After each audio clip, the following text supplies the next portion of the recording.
আশা ছোটবেলা থেকেই অনেক বড় হতে চাইত। তার স্বপ্ন ছিল একদিন সে আইএএস অফিসার হবে। কিন্তু ভাগ্য যেন তার সাথে ছিল না।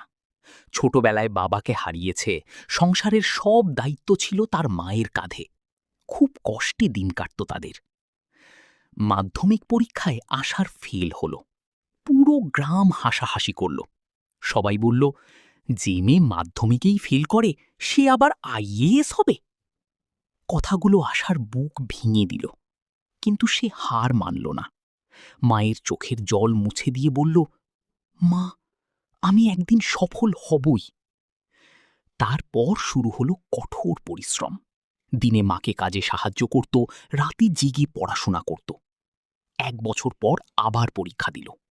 এবার প্রথম বিভাগে পাশ করল।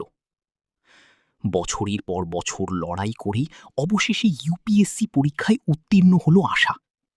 যেদিন সে আইএএস অফিসার হয়ে গ্রামের মাটিতে ফিরল, যারা একদিন তাকে নিয়ে হাসত তারাই গর্বে মাথা নত করল।